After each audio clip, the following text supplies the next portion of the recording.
Olá, meus amigos, minhas amigas, está começando mais um pop-up. Para a gente falar de cinema, a gente vai falar sobre o documentário The Cleaners, uma parceria Grifa Filmes, que também tem o apoio da PlayTV. E eu estou aqui do lado de um dos diretores, Moritz Rizavik, ele que ao lado do Hans Block dirige esse filme, que é um filmaço que fala sobre questões muito atuais. Moritz, thank you very much for having us. Tell us about The Cleaners. It is actually about a hidden industry in the Philippines where thousands of young workers decide what we see and what we don't see when we go on social media. And with their decisions, they decide over which groups become visible and which don't on social media. So they have a huge responsibility, and their decisions have results in a lot of countries all over the world. Social media platforms, they need and want to maintain complete control over what goes on. Facebook has a bigger population than any state in the world. And so when it acts as censor, it is as powerful as a state. Ignore. Ignore. How was the first time that you get in touch with this subject? Because it's really complex. It's really have a lot of nuances. How did you get into this project? Yeah, our aim was actually not to only show this hidden work, which is like very cinematic already, because they work in the 23rd floor, high above the city of Manila, sometimes in the middle of the night, and they get all the content from all over the world. And they need to identify it, they need to contextualize it, they need to find out what is wrong, what is not, what should stay, what should not. So they have a huge responsibility to take. They even claimed they are kind of policemen of the internet. Mga pictures na nakalist, tapos pipindutin lang namin kung ano yung i-delete mo at kung ano yung mga bawal base sa guidelines. Daily quota mo na pictures nasa 25,000, pumapalo ka ng 25,000, di ba? Siguro may Guinness Book of Record na ako eh. How was the process of shooting them? How they were with you on camera? How was it for them? Yeah, of course, they are not actors. They are just real humans, real people, and it took quite a while to not only get in touch with them, but also to become familiar with each other and to gain trust. So I went straight to my team leader and told him that I can't do this. I really can't do this. I can't look at the child. But then he told me that I should do it because this is my job, and I signed the contract for it.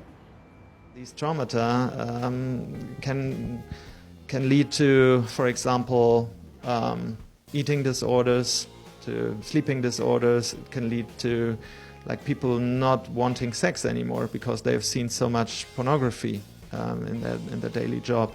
And it can even lead to suicide. And they are not even allowed by contract to talk to anybody about what they see. So they don't get any psychological support. They are not able to talk to their families about what they see and what they experience, or to friends. So they are really taking a huge risk. May mga ganun kasi, naapektuhan ka ba sa mga nakikita mo?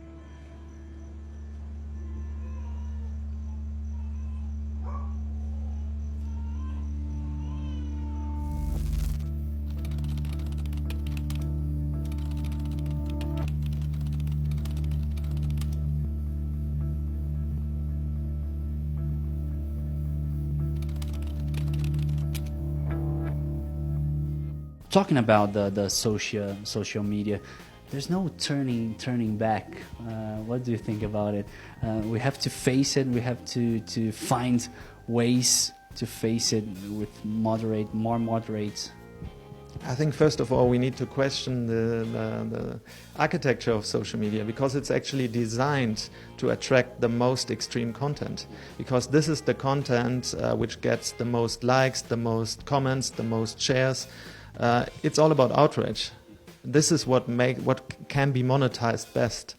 So actually the social media companies do everything they can to attract this content. It's not an abuse of these platforms, it's actually their business model.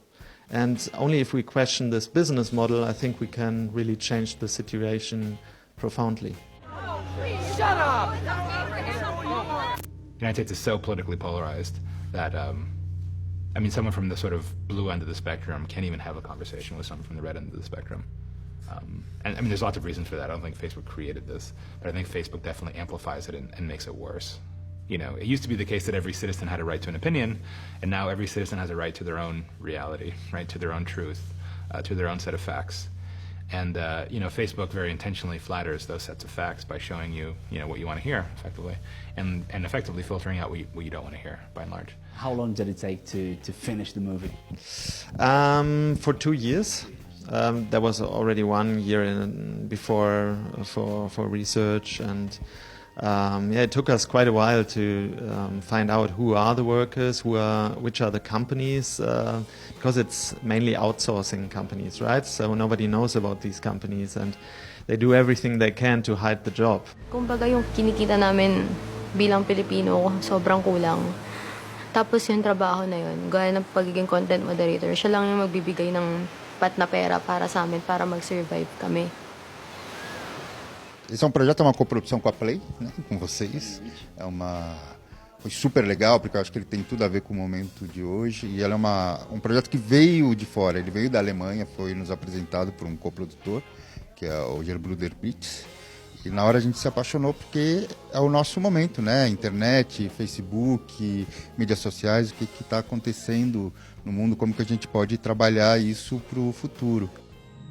What we need right now is to put all these stakeholders, social media platforms, governments, academics, etc., in the table to discuss and to propose a very clear law that will be the biggest challenge for the next 10 years when you talk about democracy.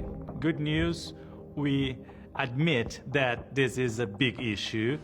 Bad news is that we are just beginning. I really hope that we can amplify the debate, which is just starting now, and make people consider what we have here, because it can become really dangerous for our democracy.